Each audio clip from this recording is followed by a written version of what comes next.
Well, I want to say hello and good morning to our listeners from around the world.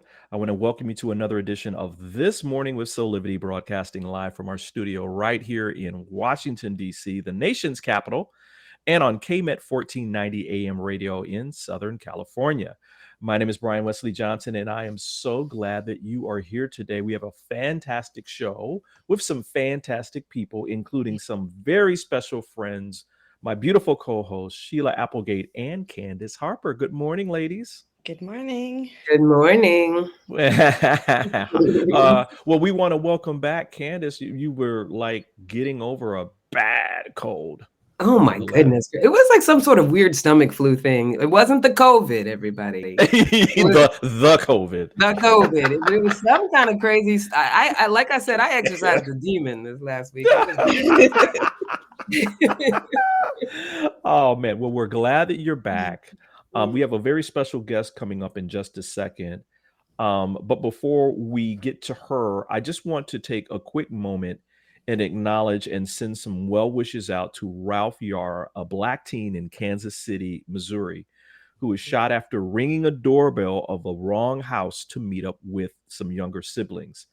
As of last night, an arrest warrant was issued for the white male who shot him, and that person will be facing 2 felony charges. So, sending our hearts, prayers and support to Ralph as he recovers. He was shot in the head, y'all. And so I just wanted to mention that. I mean, we've got a long way to go in this country. Maybe that's a whole nother show we need to have. Yeah, that's a whole yeah. Listen, I want to get to our next guest, who I'm going to introduce. I've been looking forward to this interview with her for a while now. And so let me do this introduction. Michelle Shenandoah is an inspirational speaker, writer, thought leader, and traditional member of the Oneida Nation Wolf Clan of the Haudenosaunee Confederacy. She presented as a spiritual advisor to the Pope in the First Nations delegation at the Vatican that prompted his apology regarding Indian residential schools. She is a founder of the nonprofit Rematriation, dedicated to uplifting indigenous women's voices. Raised in a family of traditional leadership, she carries the values and responsibilities of being a Haudenosaunee woman throughout her life. Inspired by her grandmothers who led generations of Oneida Nation land claims, Michelle carries her ancestors' passion to rematriate her people's lands and bring about the truthful telling of the Haudenosaunee Confederacy global influence on modern democracy and women's rights. Through her storytelling as a filmmaker, writer, and speaker, Michelle creates safe spaces to share tools and resources that she has learned from her own healing journey and lived experiences. Currently, Michelle is a Soros Open Society's Equality Fellow and an MIT Solve Indigenous Communities Fellow.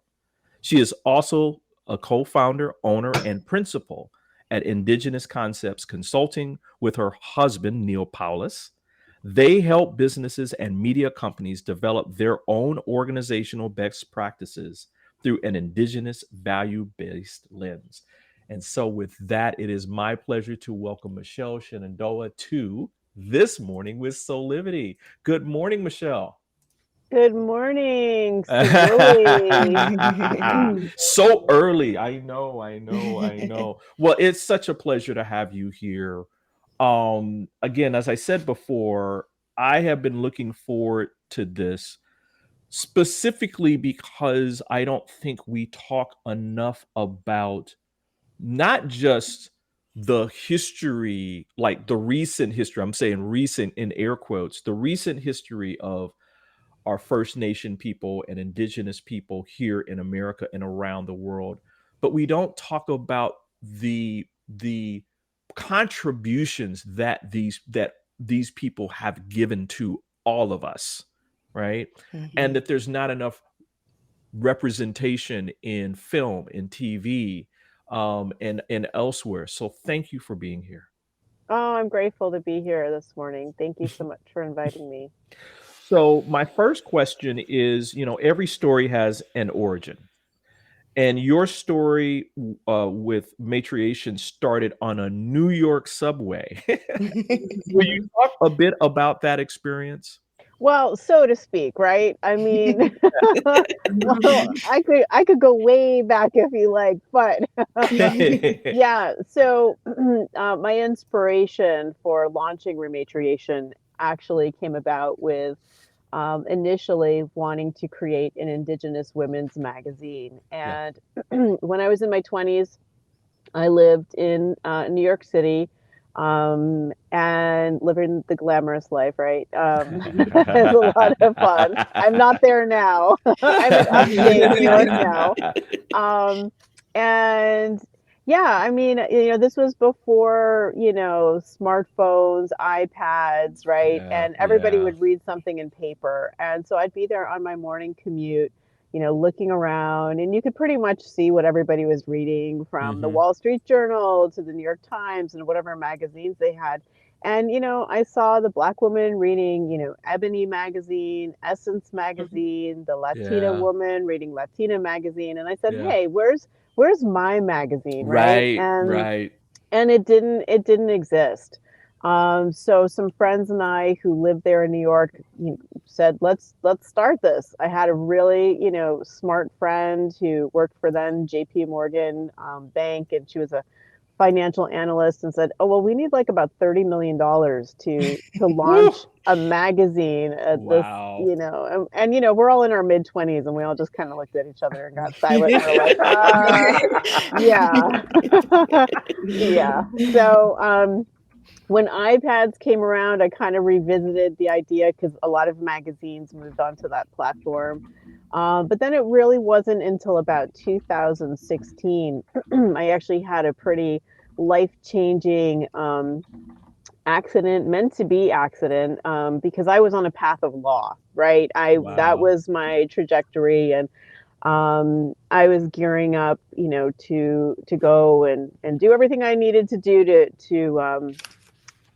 take the final steps of, becoming an attorney. Mhm. And I was in a car accident, and Wow. that pretty much took me out of the game for about 2.5 years. And it took all sort of like my ability to, to analyze and to, recall facts. And it was just, I had this massive concussion that just, it it made me, or forced me to really evaluate, where am I, what am I doing, what am I supposed to be doing. And at that Mhm. time I was actually on the board for a tribal coalition called Seven Dancers Coalition that focused in on prevention and awareness of domestic violence, sexual assault against Indigenous women. And that's kind of the only one thing that I had kept during those 2 years, aside from family and those type of daily responsibilities. But anytime I tried to go back to that world, um, all my concussion symptoms would flare up, and I was just like, yeah, okay, Wow. this isn't supposed to be. And so Wow. I pitched the magazine idea to the nonprofit. It seemed like a great place to, it just seemed like a perfect place. And so we decided to partner together to help develop this. And then in 2020, it was time for me to, leave the nest and started my own nonprofit called Rematriation. And that's what the name of the magazine was this whole time. So we've been in existence since 2016, and we kind of shifted. We started out as a magazine, but now we're a nonprofit, and we're Nice. really focused on supporting this movement of rematriation that's really, uplifting the voices of Indigenous women and ultimately of our people, right? So that's kind of the story, like in a nutshell of, how we arrived to where we're at. But there's a long process to it. Yeah. There's a lot to the name. There's a lot to the, the origin of rematriation really is tied to Indigenous birthing practices. And so is the definition of returning the sacred to the mother. So I'll leave it there. And, I'm sure you've got more questions, but I could just go on and keep talking, and you will have only asked one question. So, well, you just led into the questions I was going to ask, so we're right on track. You can. I want to say, well, first of all, listening to you, you're bringing back all the memories of the years, which is it was difficult and beautiful during those times for you, I know. So as you dive deeper into what rematriation means and why the name was chosen, can you share anything that you think is important for listeners who probably don't have much history of the Haudenosaunee or Indigenous people, because our education system doesn't like to address that? So if you want to start with sharing some basics that people might want to know before we go further. Sure, yeah. So I'll back up a little bit. Usually I start out by saying, Siguli Sigweg, which is, hello, everybody. And, so I'm Michelle Shenandoah, but my Ungwahua name, my Oneida name is Galuhia Nues, which means that she's fond of the sky. And so I'm a member of the Oneida Nation Wolf Clan. And so the Haudenosaunee, we are a confederacy of 6 nations, and our territories historically were based, all throughout New York, and it's kind of like you could look at the whole area of upstate New York, and that was our original homeland.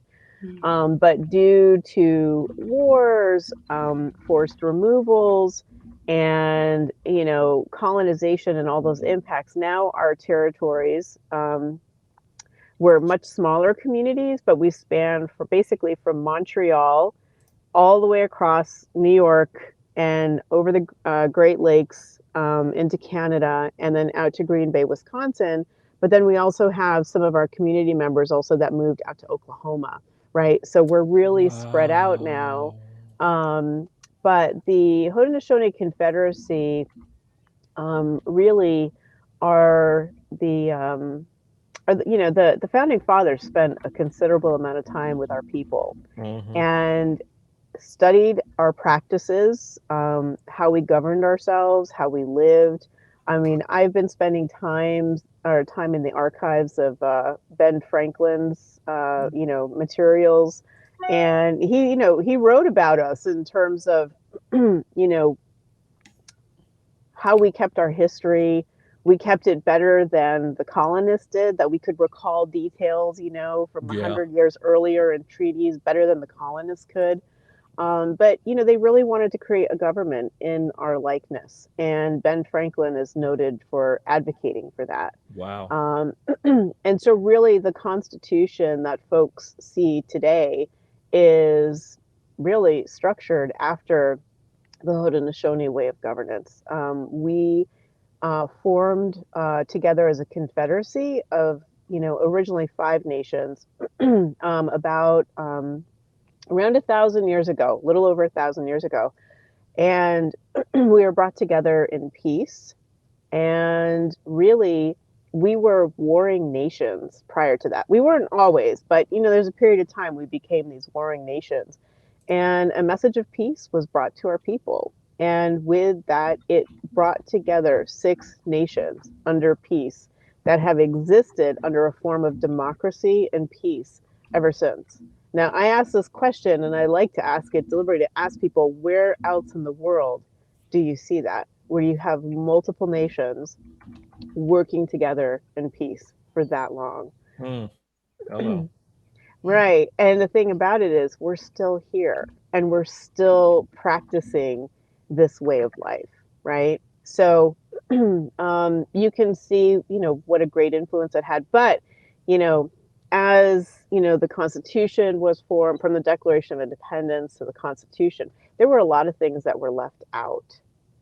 And that's why today, the modern democracy that Americans interact with, they're not happy with it, because it doesn't really give true equality, equity, inclusion, because those elements were left out. The voice of women, the authority of women, the autonomy of women, the say of women, that was completely and deliberately left out of the Constitution, right? Because as Haudenosaunee women, we have full autonomy over our thoughts, over our bodies, over our voice, and over our children, and over the land, and over our homes, right? And over our belongings. Right. And that is something that, the women from the colonies, they didn't have. And, they said, I want what she has, right? Pointing to the Haudenosaunee women, right?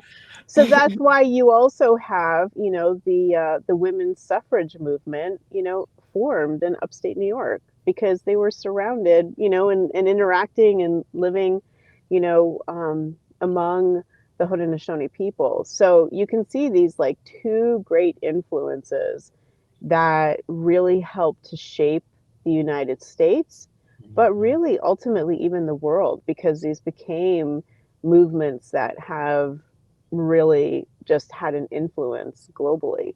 But most people don't know that, because, going back to what Sheila said, the education system just really has omitted this information. Wow. Wow. Candy?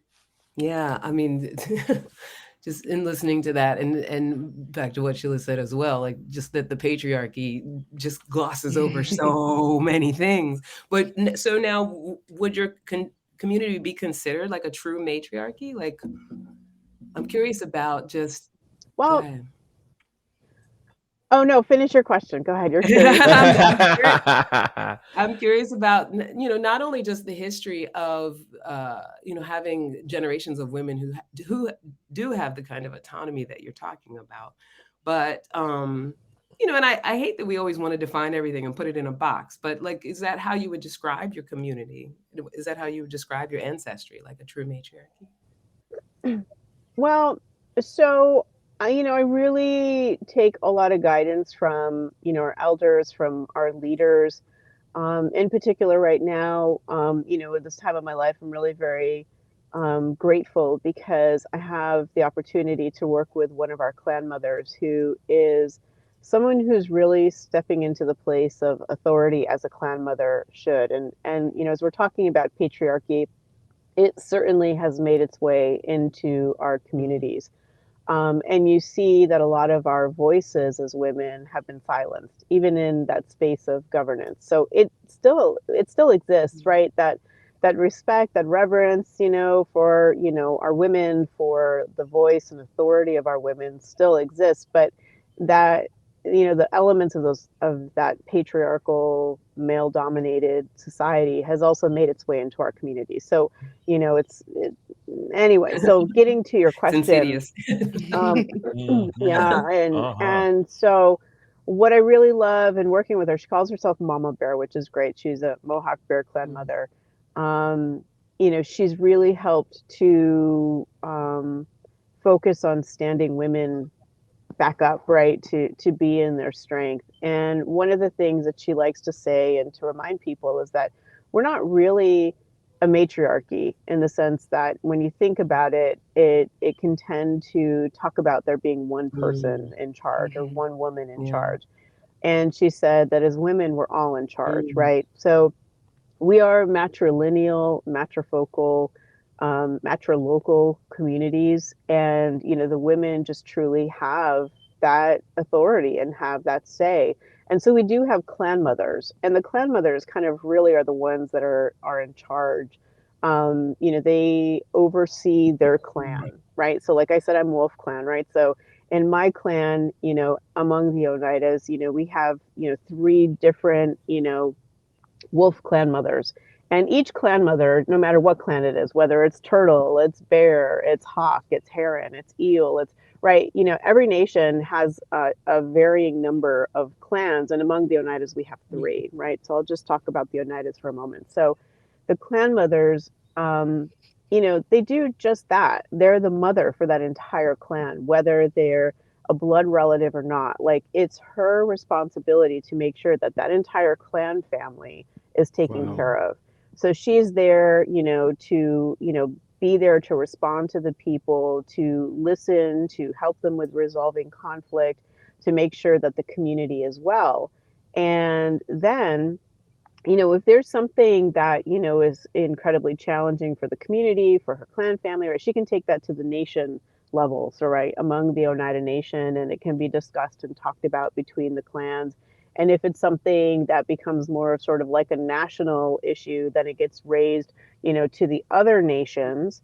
And then we have, like among our whole confederacy. And then, that's dealt with there between the nations, right? So there's a system within every clan. There's a clan mother, there's a chief, right? And then there's, their helpers. So there's a sub chief who's the chief helpers, and then there's 2 faith keepers. And they're the ones who kind of really help to keep exactly like what's in their name, faith keeper. And so they work together to ensure that the clan, that the governing and spiritual, political practices of our daily lives are well. But I just want you to just sort of pay attention to what I'm saying, where I'm talking about different levels of caretaking and responsibility, right? The clan mother, when you think about it, she's there dealing with the community at the local level. And when something becomes of an issue, right, it gets raised to the chiefs. And the chiefs really are the ones who are the voice. They're the eyes, the ears, and the voice, but they're not the decision makers. It's the clan mother who's the decision maker. Wow. Right? So she'll inform her chief what needs to be discussed, whether it's at that, nation level or among multiple nations, right? And so think about it, it's representation. That's what's going on. It's representation. So then when the chiefs will all come together, they will basically talk about what they've been informed by, by their clan mothers and what they're authorized to speak about and to make decisions on. And if a chief really, if he goes beyond his authority and starts to make decisions on behalf of the people or for himself, I should actually say for himself, that are self-interest, then she will give him warnings. And if he doesn't get back on the right path, she has the right to recall. So number one, she's the one who selects him. Wow. And if he doesn't listen and starts to go down his own, path of self-interest, she has the right to recall his title and remove him from his position as a Like real checks and balances. Now, yeah, that's exactly. So, but think about it. Did you follow though? You've got that local level. You've got that, like, kind of, if you will, state level. Then you've got that federal level going on. Representation. That's exactly what it is. And that's what those founding fathers saw, right? But what they were so confused by is, why do the women, why, when you have a meeting, we call a meeting and, the Native people show up, why are all your women right? Wow. They didn't get that, and so they had a real hard time with it, and they removed that from the Constitution, right? The Constitution was really created for white male landowners. Yes. Right? Wow. And you can see how over time everybody's had to fight for, their voice and representation, in the Constitution. But the founding fathers knew they had to work with us in order for there to be peace or for their government to work. In fact, it was the Oneidas who saved George Washington during the Revolutionary War, that allowed him to get up and continue to fight the war and then to win against the British. He wouldn't have won if it wasn't for the Oneidas, right? Michelle, there's so much to talk about. We're going to take a quick break, but there's so much. I mean, I wish this show was now like 3 hours long. Because there's so much. There's so much, like the movie Hidden Figures, right? I mean, there's so much depth in terms of what people don't know, Right. that is our true Yeah. history, that they need to really know. And so, listen, we're going to take a quick Mhm. break, and we'll be back with more of This Morning with Soulivity with our very special guest, Michelle Shenandoah. So we'll be right back, everybody. Have you ever asked the question, if I was to be anything, what would I be? Regardless of money, regardless of status, beyond popularity and fame. Living your passion, feeling your life has purpose. Soulivity is a space to nurture that which lives in all of us. A place where work can become play, and doing what we love creates the dreams of a lifetime.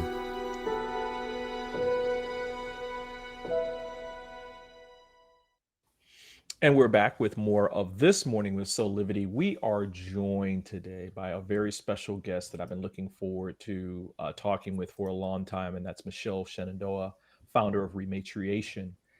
And Michelle, we're talking about like all these different historical facts that you're bringing to light today and that you've been talking about for a long time. One of which is this, I'd say, heartbreaking story of Indian residential schools. You had a chance to talk with the Pope about this, and that because of that, there was an apology given. Can you talk about that whole whole story experience? Yeah, I mean, it's as you're hearing, there's so much history that is not um, shared Yes. in Yes. education, as a collective within the country, the United States, Canada, across the Americas. And when you really sort of back this all up, what is the source? Why is this Yeah. happening? Right? I spoke about Mama Bear, and one of the things that she talks about, with colonization, and something that I addressed the Pope on, which is called the doctrine of Mm, mm, discovery, mm. is what she likes to call is this illegitimate assumption of superiority and authority. Snaps on that. Yeah. And so, across really across the Americas, but for this conversation, I'm going to focus on the United States and Canada. Everybody looked to Canada last 2 summers ago. Well, this summer will be 2 summers ago, when there were graves, unmarked graves of Indigenous children found at the Kamloops Residential School in Mm. Canada. And, for most everybody, that was like really shocking and, horrifying. And as Indigenous peoples, we've always known, right? I mean, those were our relatives, right? And really, that's just kind of opened the door to be able to have, this time for these voices that were silenced. I guess they decided it's time that these stories have to be told. And so you can see there's what's called Indian residential schools that were across Canada, across the United States, but here in the United States they're still not talking about it, right? And there were I don't remember the exact number, but it's less than 200 of the schools that were in Canada, and in the United States there were more than 400. So we have a real problem that this country is refusing to look at its history or the importance of why we have to tell these stories, right?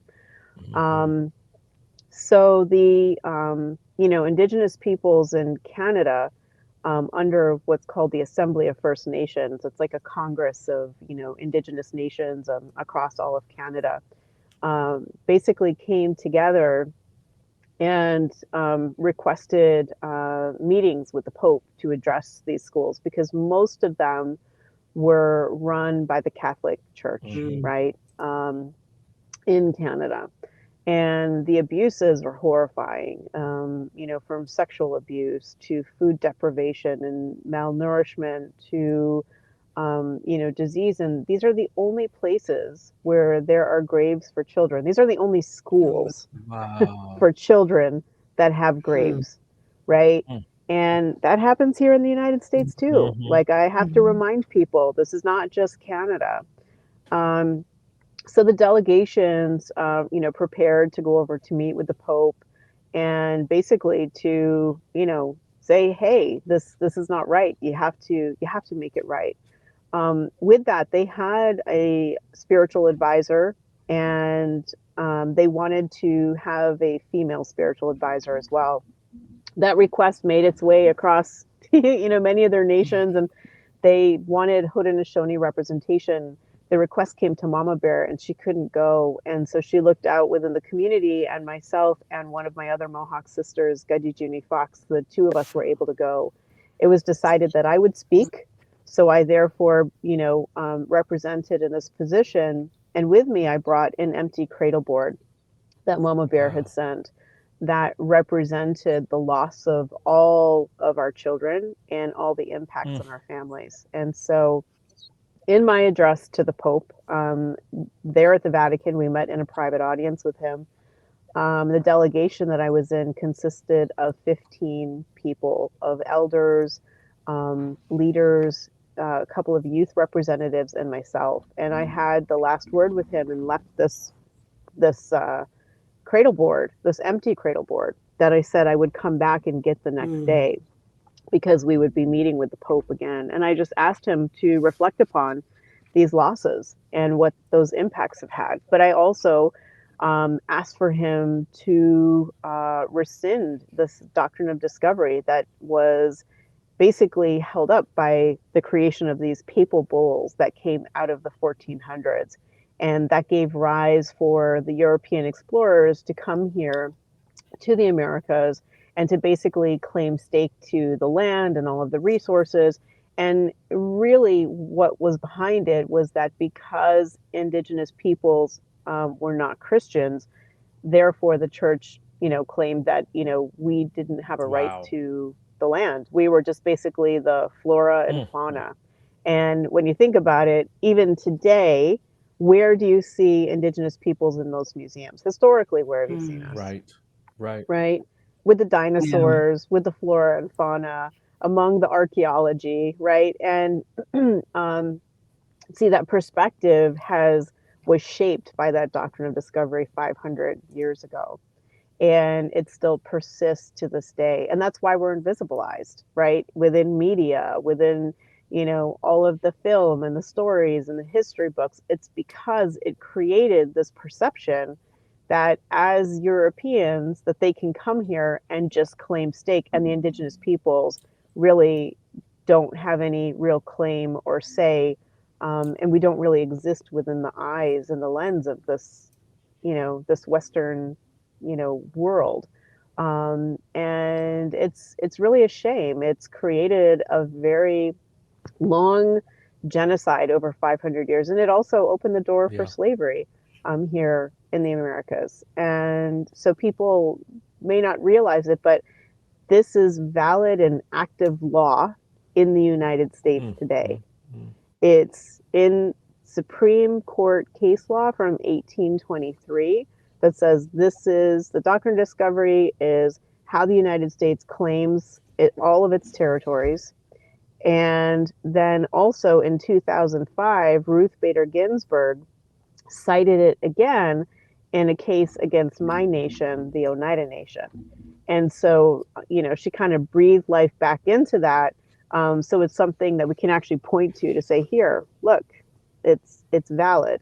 And most Americans have no idea. But when we did address that with the Pope, he came, the Vatican came back a year later with a statement basically saying that, they repudiate this. And they do point to the United States specifically and saying that, they've used these papal bulls and manipulated them in their favor for, to create this very colonized place. But with the church saying that, I asked to Americans, well, now what, right? Like, now what are you going to do, right? Like, how will you respond? And it's been pretty quiet, I have to say. Wow. Candy?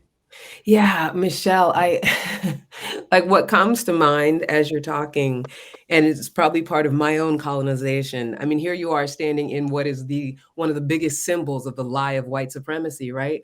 What did that even feel like being in that? Like part of me still has that colonization that would have me, even as you're talking about it, facing the Pope and standing for everything that you're standing for. Emotionally, what was that like for you? Like to be there and addressing this symbol of the lie of white supremacy the way that you did. Yeah. Well, I received I received a text message only 10 days before all of this was going to happen. Yeah. And it was Mama Bear who sent me a text who said, "Hey, do you want to go to Rome next week and meet the Pope?" And I was like, first of all, what? Like, is she kidding? Like, and I know she doesn't just send me random odd, like jokes that don't have significance. And I'm thinking like Rome, New York. Like, what is she talking about? And so once I realized what she was asking, immediately I just thought about, the responsibilities that, we have as Indigenous people, as Haudenosaunee people, right? I mean, for me, it wasn't about me. It was really about all of our ancestors, all of the children whose lives were lost. I would think about all of the mothers and the grandmothers and the families who had lost so many children, and the forced assimilation, right? I just, so much of all of the history just became real. It's always been real, but it just became enlivened in the sense that I could just feel it all. And, immediately I thought to myself, well, what am I going to say? And all of that feeling just channeled into the words. And I think it was probably about 2 a.m. Shortly after she had asked me, I just, picked up my phone and with my thumbs wrote the whole speech. I knew what needed to be said. And so for me, it was really just, it became a duty, right? I knew what needed to be said. And so I went and I fulfilled it. I didn't really think about it too much. And I think that's probably also why the request came in only 10 days before, because then I had to, hurry up and figure out my passport because I wasn't paying attention to it because we were in COVID. And, I had to get my passport renewed. And so I was just very, focused on, making sure that I could get there. But what needed to be said was already written, right? Like it was sure, it channeled through me, but those are my ancestors, those were the children, their voices came through.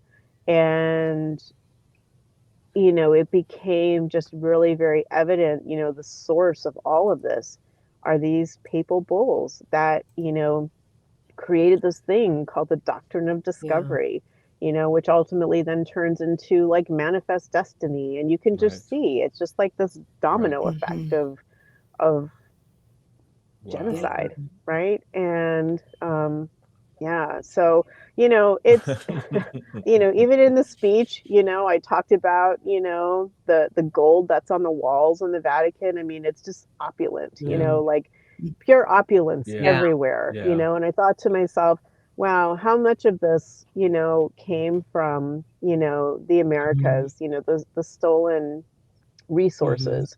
And even while we were there at the Vatican, they had so many, I don't like using the word artifacts, but there were like so many items that, belonged to our people. and the provenance of those things not always known, right? Some things were clearly a gift. You could tell that they were made by the people in the form of a gift that were given maybe to, the bishops or the Pope of that time, right? But a lot of things were not. And they wanted our help to identify, what was there, and so that they could put it on this big display, because the Vatican has these huge, cultural, museums, and our people were saying, no, we'd rather you send this stuff back to our people, right?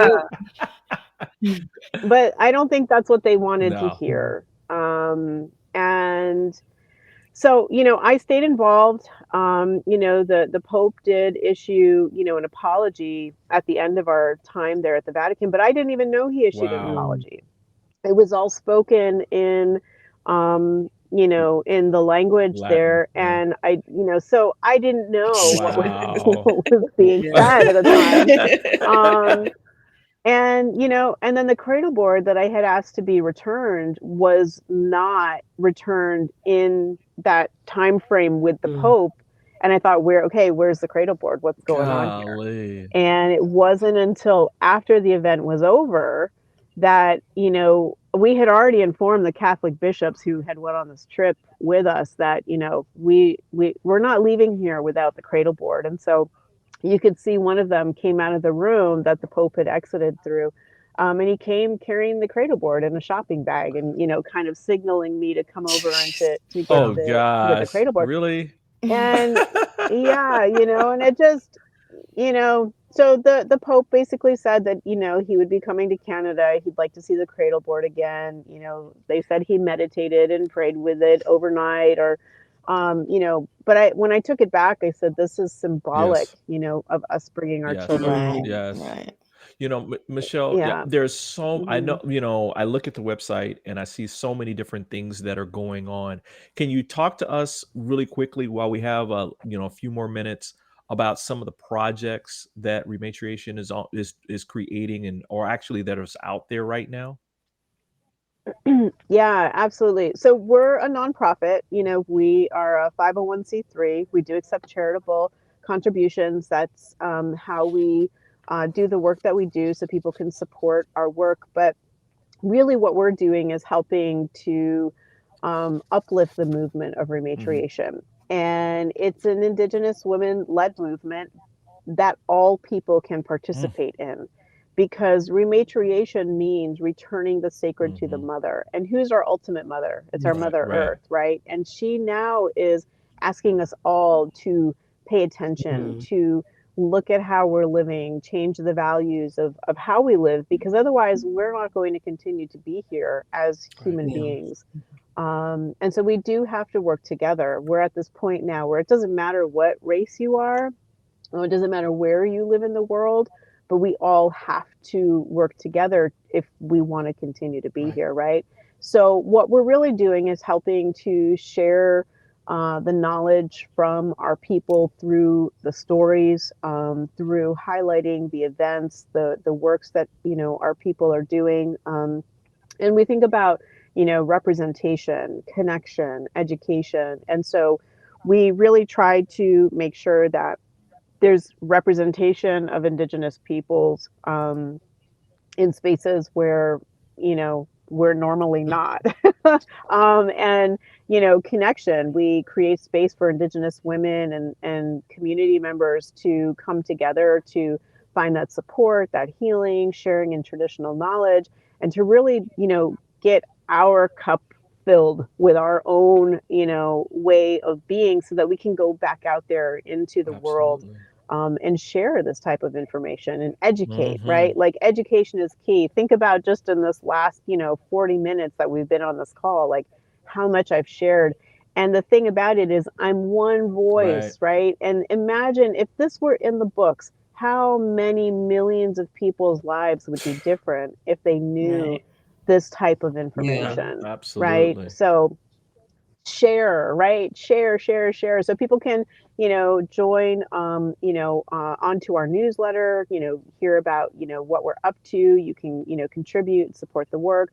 And then we're also making spaces, for allies to be able to contribute more, to help share the information that they're learning. We are creating an app for Indigenous women and knowledge holders to be able to continue to share and connect, because we can't always be together in person, right? And so those are some of the things that we have going on.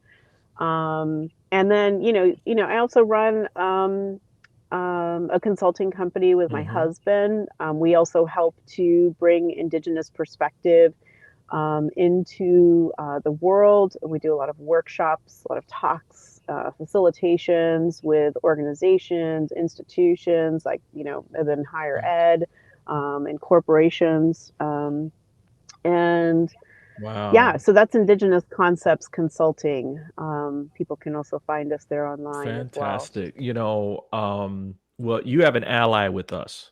And so I foresee in the very near future that there'll be some type of collaboration where we can even put more of a spotlight on this nationally and internationally, because I think this is, again, I look at all this as putting things back into balance.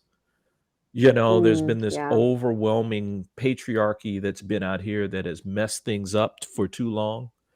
And it's time for the mother to come and take over and put things back into not only perspective, but in this state where truth is revealed, we're in balance, and we're moving forward from that awareness. So thank you. Would you come back and talk to? Absolutely. Fantastic. Sure. All right, you guys heard her. She's gonna come back. Yeah. Michelle Shenandoah, thank you so much for being here. Thank you. Yeah, you can Thank see you, Michelle. we you. have the website up on our chat. We'll also have it on our website as well. More to come with Rematriation. I can totally see it, and more good to put into this world. So thanks again, Michelle, for being here. Wonderful. Thank you so much. We're going to take a quick break, and when we come back, we'll have final thoughts. 6 years ago, when I started Soulivity, my vision was to support everyone in improving their life through the discovery of their passion and purpose, so they could become the best version of themselves, to battle fear and ignorance, and create a better world today. Get inspired to live your passion and purpose. Visit Soulivity.com now. And we're back with more of This Morning with Soulivity, and we'll do some final thoughts. Sheila, I'll go to you first. Well, I just want to thank Michelle for being here and for sharing so much information with everyone. I think listening reminds me of how little people know and how important it is to get the history out so that we can begin to talk about the present. And I hope we have Michelle back again so that we can explore that part of it too. Absolutely. Candy? Yeah, I'm also so grateful for Michelle having been here. And one thing that I'm really taking away that I'm hoping that listeners will take away as well, just besides the importance of the content of what she was talking about, is her hero's journey and the understanding that when we realize, and this is very much divine feminine dictates, that when we realize we are a vessel for that which we want to see change in, when we notice a disparity and want to affect change and do big things like go and talk to the Pope. Right. Exactly. Right? It's that understanding of it's not about how she said, it's not about me.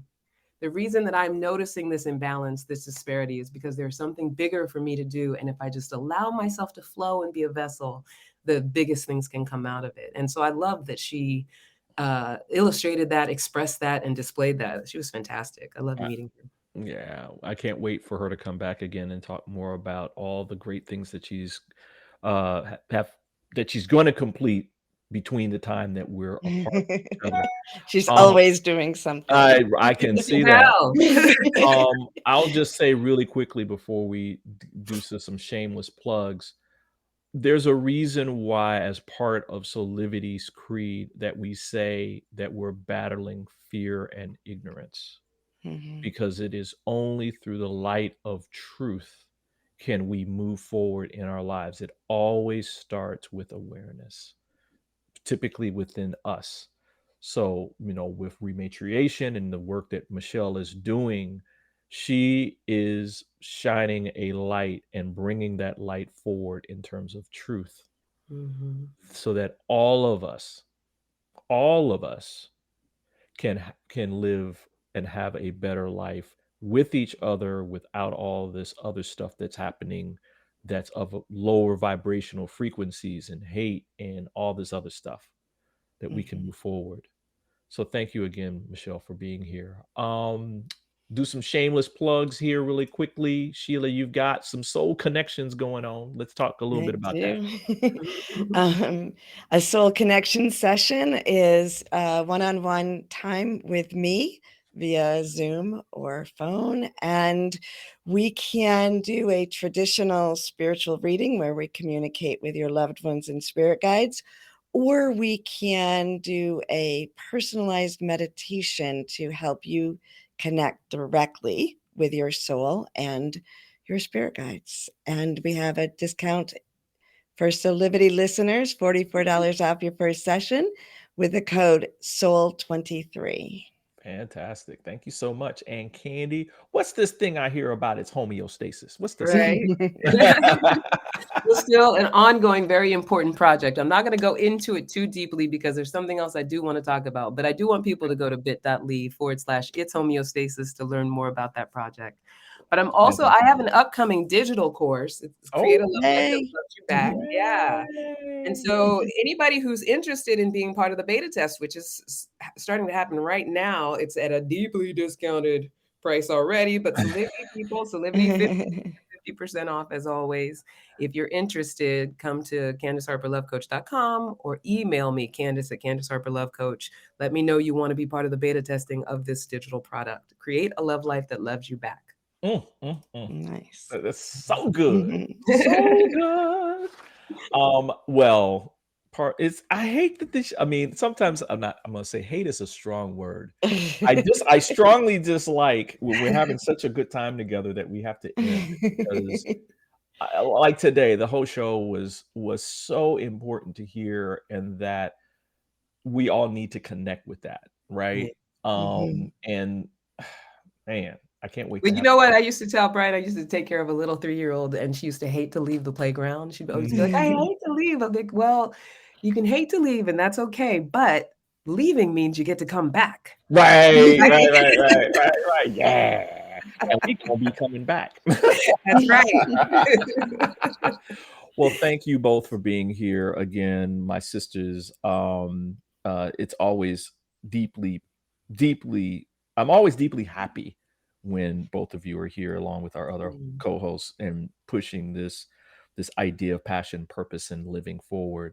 Listen, everyone, you can follow us on social media or join our mailing list by scanning in the QRC code that's on your screen now, or going to soulivity.com.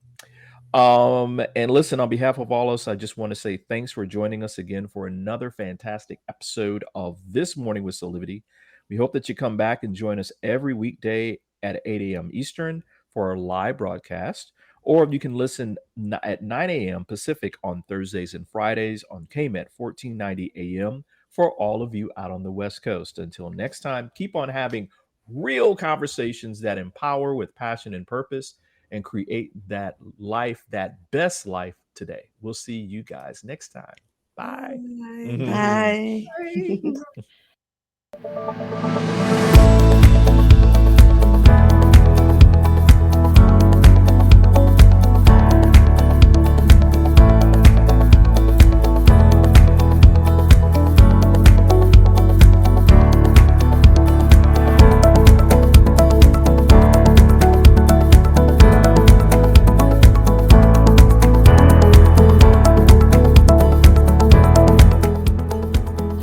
This work is subject to copyright owned by Affinity Global LLC.